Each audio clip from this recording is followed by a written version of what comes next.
voz más persuasiva que la voz de Dios. Segundo, habían apartado habían vuelto atrás a prácticas malvadas. Como ya se había perdido, hermano, la buena conciencia, ¿qué hacían? Prácticas malvadas. Se ha sabido, se ha comprobado y requetón comprobado que una persona, cuando pierde la buena conciencia, cuando se escarría, peca con facilidad. No le es difícil pecar.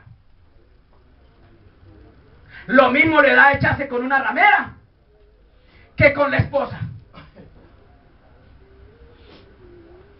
Lo mismo le da decir gloria a Dios que maldita sea.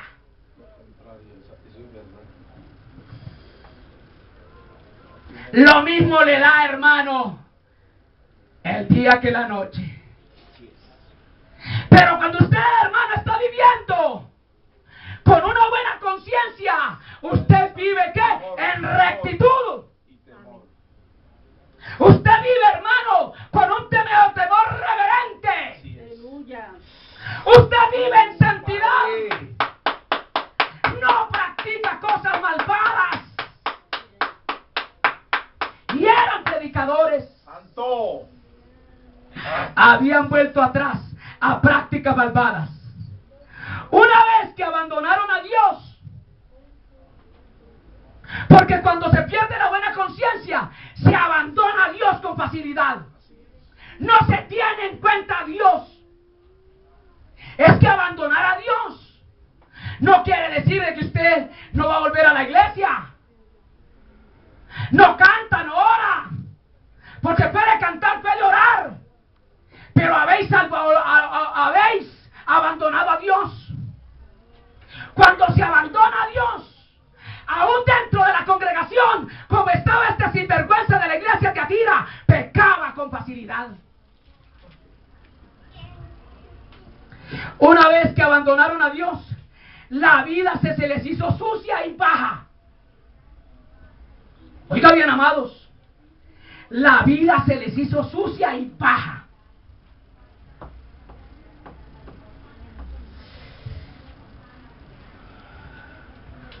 Por eso vamos a llegar un momentico. ¿Usted quiere pastorado?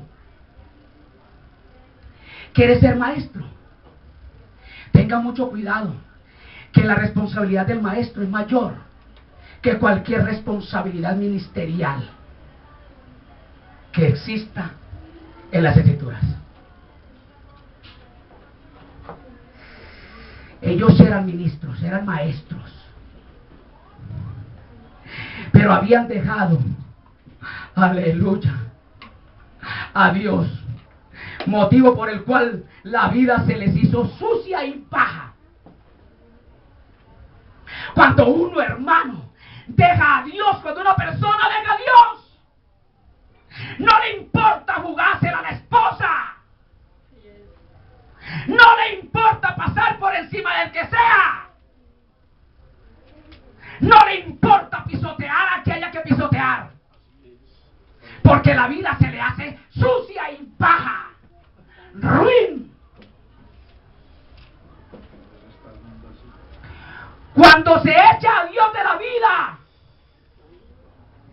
la belleza se va con él. Amén, así es. Aleluya. Inmediatamente quedamos como monstruos feos, horribles. No hay nada de atractivo en nuestra vida. Esa belleza, porque lo que hace que usted sea hermoso es el resplandor de la gracia de Dios. Amén. Lo que hace que nosotros seamos hermosos es, hermano, la presencia de Dios en nuestras vidas. Aleluya. Cuando Dios se va, Aleluya. se va la belleza que había en nosotros con Él. El Señor se lleva lo de Él.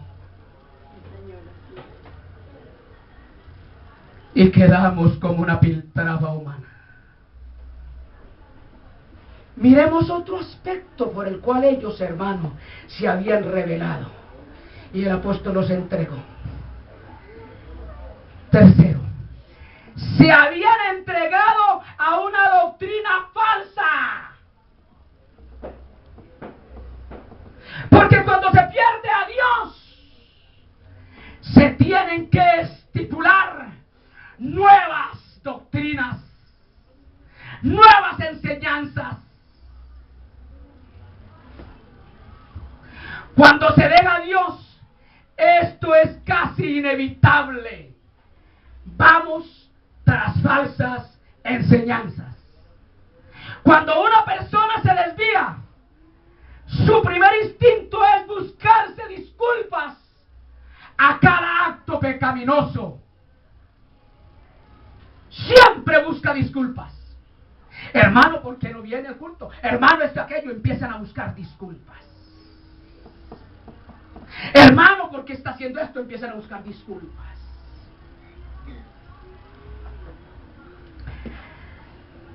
Toma la enseñanza cristiana y la tergiversa a su gusto para que le dé la razón. Cuando se pierde la buena conciencia, inmediatamente todo le parece normal. Esto lo puedo hacer.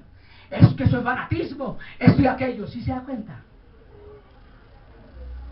De lo correcto extrae argumentos retorcidos para justificar lo incorrecto. En cuanto una persona desobedece la voz de la conciencia, su conducta se rebaja y su pensamiento se retuerce. Hay que tener mucho cuidado, hermano. Por ello, siempre debe recordar esta palabra de Amós, capítulo 3, verso 7. Mira, hermano, la congregación, ahí va, y el pastor de la congregación, como él tiene el Espíritu de Dios para impartir conocimiento, ciencia a la iglesia, el pastor ve las deficiencias y el pastor empieza a conocer, hermano, cada faceta de cada miembro, y Dios le revela quién está bien y quién no está bien. Mire lo que dice, hermano, Amós 3:7. Ay, pero me parece como que escucho. Hermano, ¿será que usted habló con fulano de tal y te dio esta información?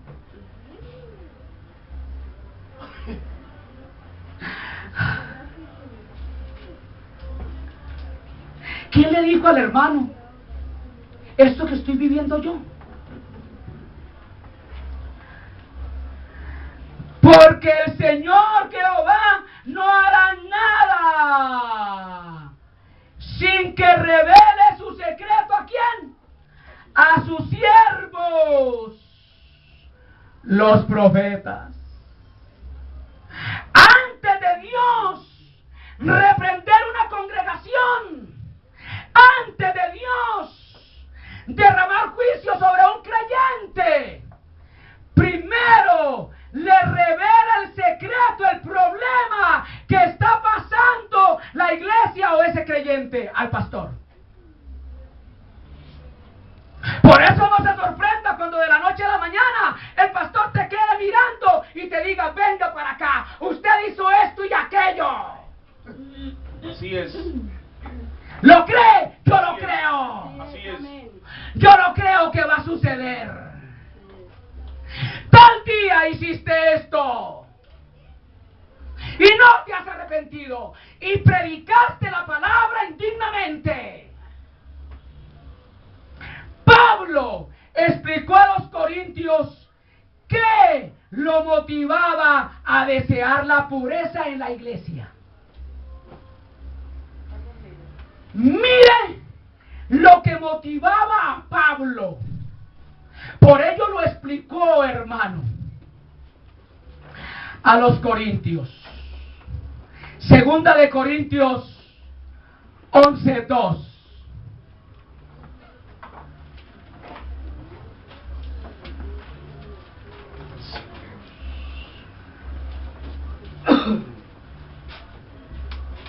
Mire lo que motivaba, hermano, al apóstol Pablo. Aleluya, a desear la pureza de la iglesia.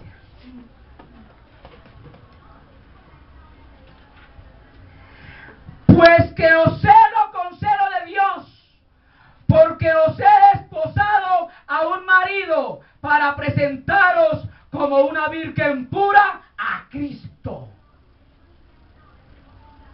Lo que motivaba a Pablo para desear la pureza en la iglesia era de que la iglesia tenía que presentarse a Dios pura.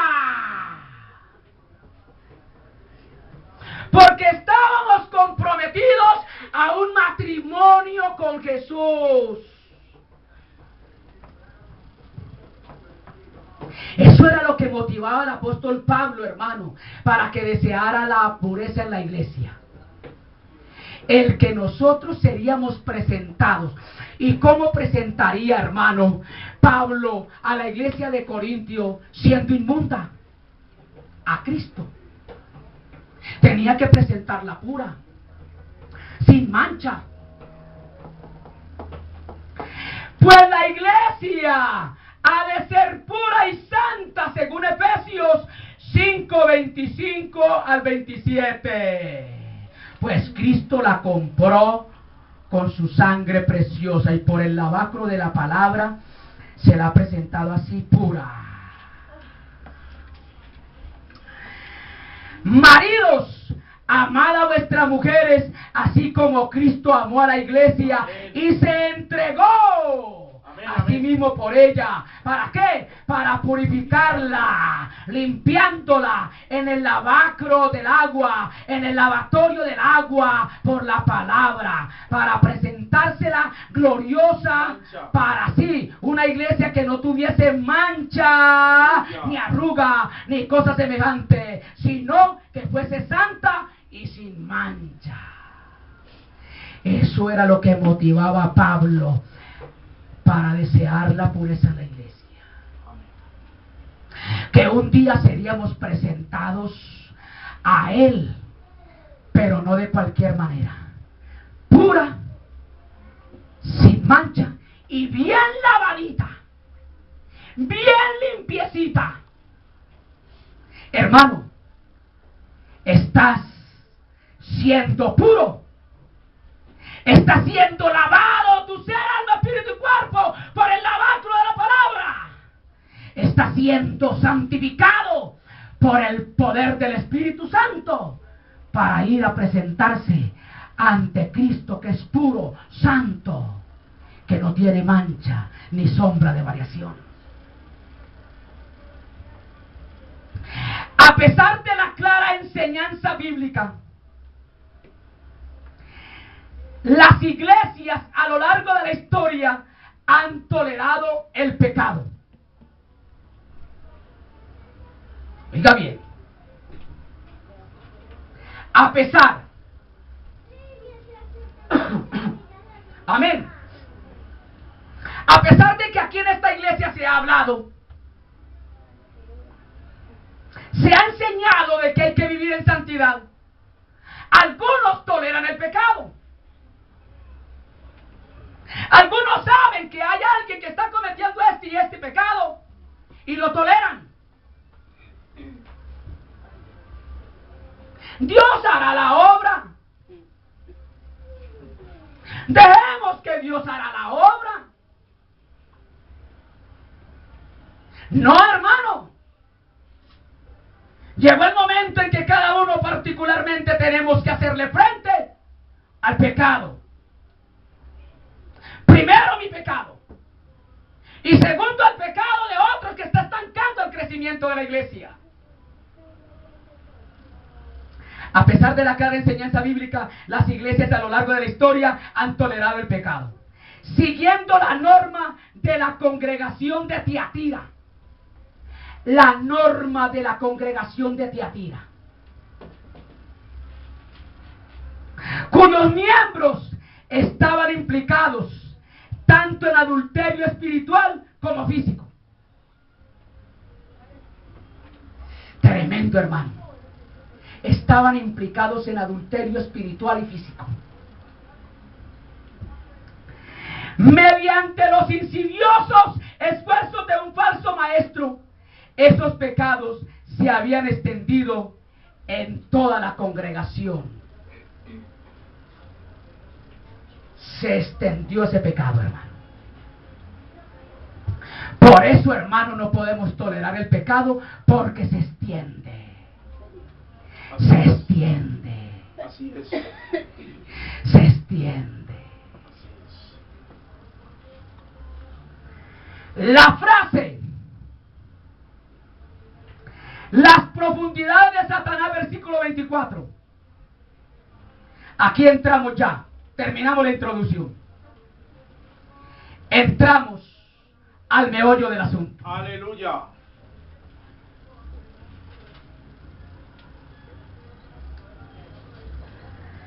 Pero yo digo a vosotros y a los demás que están en Tiatira, cuales quieran que no tienen esta doctrina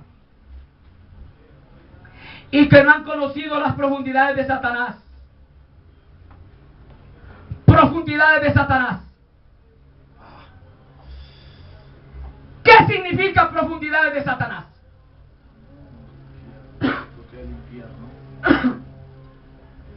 Profundidades de Satanás significa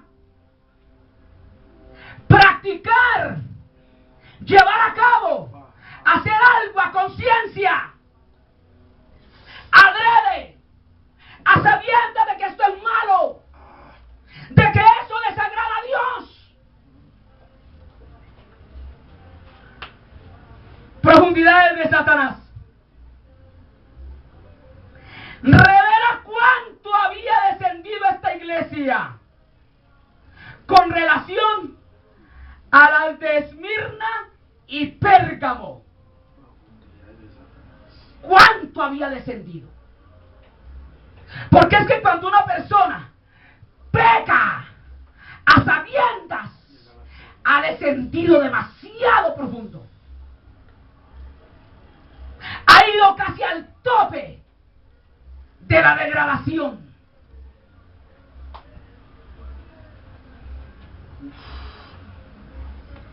Tremendo, hermano.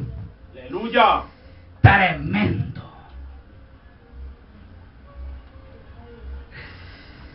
Aleluya.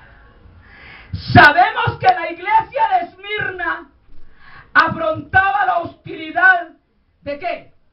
De la sinagoga de Satanás. Tomando el curricular histórico de Esmirna, nos damos cuenta que el Señor hizo énfasis fue sinagoga de Satanás. ¿Qué quiere decir sinagoga de Satanás? Quiere decir la sinagoga de los judíos incrédulos. Habían dejado que en la iglesia de Esmirna se infiltraran los judíos incrédulos. Por lo tanto, se denomina sinagoga de Satanás. La de Pérgamo estaba en el lugar donde estaba el trono de Satanás. Amén. El centro de Satanás. ¿Qué significa el centro de Satanás? El trono de Satanás. Simbolizando la religión falsa, gentil, particularmente la adoración al emperador. Eso ya lo vimos en un tiempo, donde había que adorar al emperador, que ahí es donde está aquel predicador de la iglesia primitiva, que lo asaron frito en una paila vivo, porque él no se doblegó ante el emperador.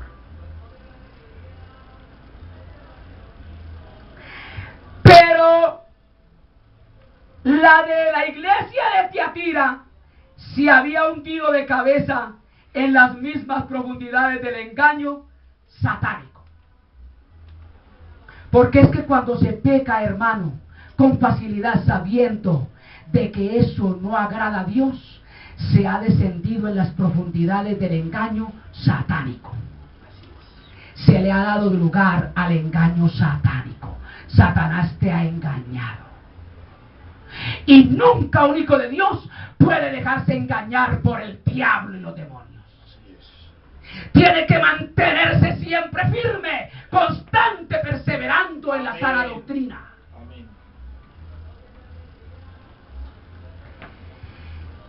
Tiene un mensaje importante para la iglesia actual. Este mensaje de la iglesia de Tiatira. ¿Cuál es el mensaje importante para la iglesia de nosotros en la actualidad? El cual el Señor nos quiere transmitir en esta hora. Que la falsa doctrina y el pecado no deben permitirse en la iglesia en ningún sentido. Falsa doctrina ni el pecado se puede permitir. Amén. Alabado sea el nombre del Señor.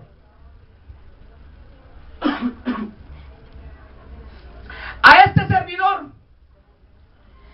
le dio un ataque, hermano, de cálculos a los riñones. E inmediatamente Dios me descubrió al pastor que tenía en aquel entonces de que era un fraude, un fiasco para la vida espiritual en el futuro de la iglesia. Cuando llegó este hombre a la casa a visitarme, el consejo fue que usara un poco de licor para mi enfermedad. Eso tiene validez contextual. Inmediatamente me quedé analizándolo. Y el compañero que iba con él agachó la cabeza, entendió que yo soy hombre entendido en la palabra y que ese consejo no lo podía aceptar.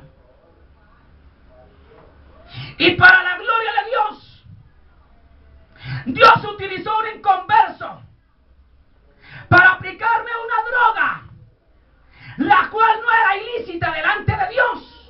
Y fui sano sin necesidad de operación. Y este hombre me aconsejó que tomara algo que iba a desagradar a Dios. No podemos permitir en nuestras vidas la falsa doctrina en ningún aspecto, ni el pecado. ¿Estamos de acuerdo? Alabado sea el nombre, Señor. Incluso bajo la bandera del amor. Es que como yo amo mucho al hermanito y yo lo quiero, pues entonces le voy a aceptar un poquitico su falsa doctrina. Ni porque tenga la bandera del amor, ni porque lo ame mucho, puedo permitir la falsa doctrina y el pecado. Incluso bajo la bandera del amor, la tolerancia y la unidad. Por muy tolerante que yo sea con usted, hermano, que haya que tolerarle muchas cosas, lo que sí no puedo tolerarle es la falsa doctrina y el pecado. Por mucho que lo ame, por mucho que lo tolere, por muy amigo que sea de usted, por muy compañero que sea mío, no puedo permitir la falsa doctrina ni el pecado en tu vida. Así es.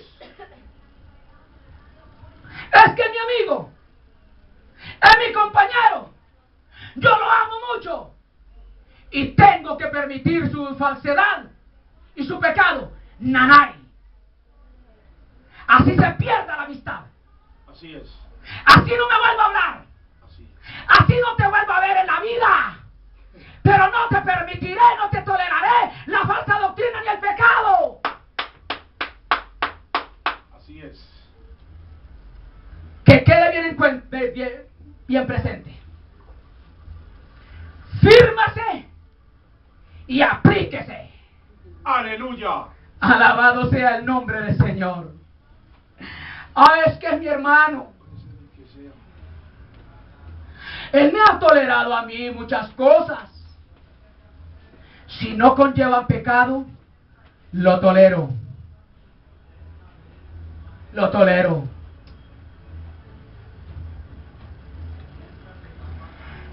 Así haya mucho que elogiar en una iglesia. Oiga bien esto, hermano. Así haya mucho que elogiar en una iglesia. No se puede tolerar la falsa doctrina ni el pecado. Que esta iglesia es aquello y lo otro y le estén elogiando por todas partes. Así haya mucho que elogiarle a la iglesia. No se puede permitir la falsa doctrina y el pecado en tal iglesia. Así puede parecer a primera vista que tiene un ministerio eficaz.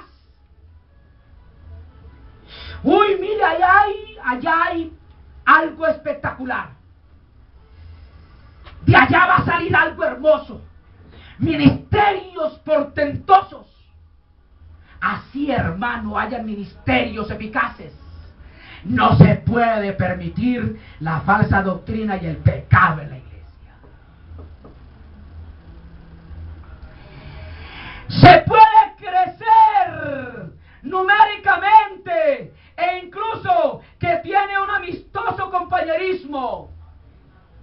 Así haya crecimiento espiritual y numérico, así haya mucho compañerismo, no se puede admitir la falsa doctrina y el pecado en la iglesia. Amén. Hermanito, yo te quiero mucho. Hermanito, usted mi compañero, mi compañera. Compartimos un confite, compartimos aquello y lo otro. Pero no puedo permitir la falsa doctrina ni el pecado en tu vida. La inmoralidad y la falsa doctrina, si no se confrontan, traerá juicio por parte del Señor de la iglesia. Téngase muy en cuenta esto, hermano. La inmoralidad y la falsa doctrina, si no se confrontan, hermano, traerá juicio de parte del Señor inevitablemente a la iglesia. Por ello hay que confrontar, hermano, la falsa doctrina. ¿Qué correctivos doctrinales hay que hacer? Si de pronto tenemos doctrinas erráticas y hay que hacer correctivos, debemos de estar dispuestos a aceptarlo con tal de agradar a Dios. Pero si no tenemos errores doctrinales, hermano, confrontemos a los que las tienen y confrontemos el pecado, porque será inevitable el juicio del Señor de la iglesia. Alabado sea el Señor. Téngase en cuenta, es Dios quien advierte. Mire lo que dice, hermano, el versículo 18. Escribe al ángel de la iglesia en Tiatira, el Hijo de Dios. Porque ahora vamos a ver qué quiere decir la palabra el Hijo de Dios en este pasaje. Porque aquí es directamente el Hijo de Dios. Dios coigual al Padre quien habla. El Hijo de Dios, que tiene sus ojos como llama de fuego y sus pies semejantes al latón o bronce bruñido, dice estas cosas. El Hijo de Dios, la palabra o frase, el Hijo de Dios, subraya la verdad de que Jesús es uno en esencia con el Padre. Amén. Uno en esencia con el Padre. Juan 5:18.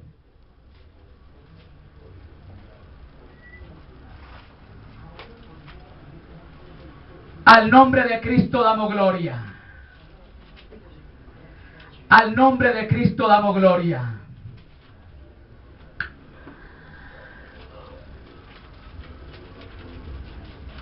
Entonces, por tanto, más procuraban los judíos matarle, porque no solo quebrantaba el sábado, sino que también a su padre llamaba Dios, haciéndose igual a Dios.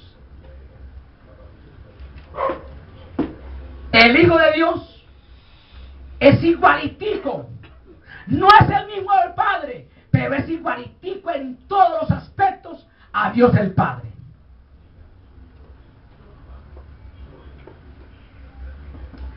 Pues en Apocalipsis 1:13 describe a Cristo como el Hijo del Hombre. Aquí en Apocalipsis 2:18 lo subraya como el Hijo de Dios, que quiere decir coigual al Padre. Pero ya en Apocalipsis 1:13 dice el Hijo del Hombre. ¿Qué quiere decir la palabra Hijo del Hombre? Hijo del Hombre e Hijo de Dios no es el mismo. No significa lo mismo.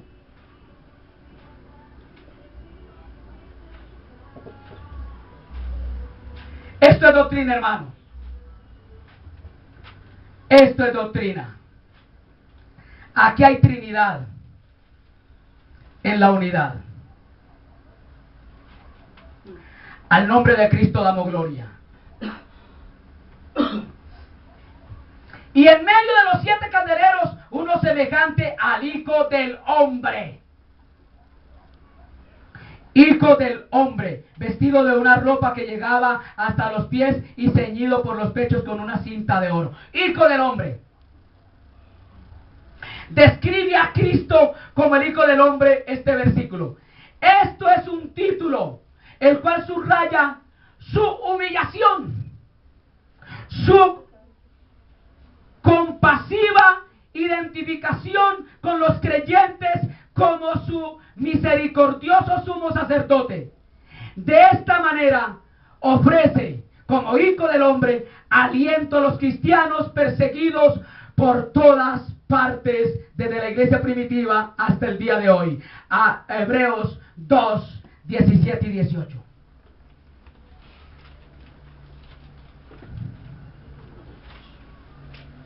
Hebreos 2, 17 al 18. Por lo cual, como Hijo del Hombre, porque es el sumo sacerdote, el que intercede por nosotros, porque es el sumo sacerdote, el Hijo del Hombre, dice, por lo cual debía ser en todo semejante a los hermanos, para venir a ser misericordioso y fiel pontífice en lo que es para con Dios, para expiar los pecados del pueblo. Porque en cuanto él mismo padeció siendo tentado, es poderoso para socorrer a los que son tentados. Como el Hijo del Hombre, Cristo intercede por nosotros como el sumo sacerdote, porque él padeció igual que nosotros. Quiero llevar a esta parte es para mostrar por qué el Señor dice el Hijo de Dios habla estas cosas. Motivo por el cual Cristo está en capacidad para compadecerse de las necesidades, pruebas y tentaciones de la iglesia. Como Hijo del Hombre, Él puede compadecerse, porque Él experimentó lo mismo que nosotros los seres humanos. Pero aquí, en Apocalipsis 2:18, el asunto es a otro precio. Ya Él se presenta a ese hermano para juzgar, no para compadecerse. Pero aquí, en Apocalipsis 2:18, el énfasis no está en su humildad, sino en su deidad.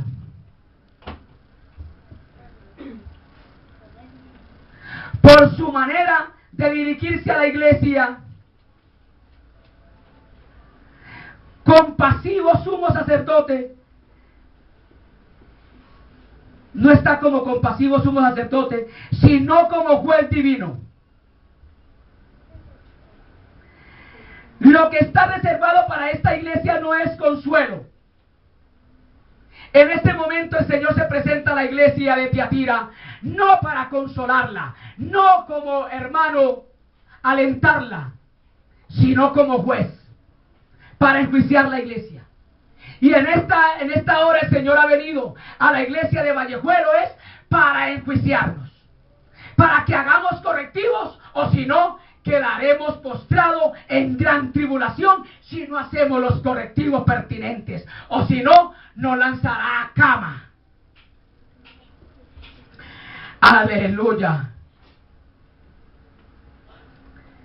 Sino como juez divino. Lo que está reservado para esta iglesia no es consuelo, sino juicio, cuando el poder divino de Cristo se mueva contra esa adúltera congregación. Esta descripción del Señor Jesucristo, pies semejante al bronce bruñido, debió haber provocado conmoción, consternación y temor cuando se leyó esta carta a dicha congregación por parte del apóstol Juan. El Señor le dijo a Juan, dile a la iglesia lo que estás viendo. Y lo primero que le dijo, mire, veo al Señor de esta manera, sus ojos semejante así, así y así. Y hermano, la iglesia entendió. Lo que viene para nosotros es en este momento un juicio de corrección. O nos corregimos o morimos. Y eso causó consternación, pánico y temor en la congregación. Esa advertencia, hermano, le puso los pelos de punta a la iglesia. Vino como un entendimiento solemne para ellos, como lo debe ser para todos los cristianos que están en pecado, de que Cristo juzgará el pecado continuamente y por el cual no haya habido arrepentimiento. Cuando no hay arrepentimiento, hermano, se entra a un peligro total. ¿Por qué? Porque según Primera de Pedro 4:17, mire lo que dice. Antes del Señor derramar juicio a la iglesia, primero, hermano, viene la amonestación. Primera de Pedro 4:17. Porque es tiempo de que el juicio comience por la casa de Dios. Y si primero comienza por nosotros, ¿qué será el fin de aquellos que no obedecen al Evangelio de Dios? Lo primero que el Señor hace es llamar a la iglesia, empezando por el cabeza de la iglesia. Por eso, hermano, es necesario de que cada uno de nosotros miremos cómo estamos andando delante de Dios. Porque llegó el momento, hermano, en que el Señor nos quiere confrontar a cada uno individualmente. Alabado sea el nombre del Señor. Con la ayuda del Todopoderoso, terminaremos el domingo con el elogio y el reproche a esta iglesia. El elogio. Usted quiere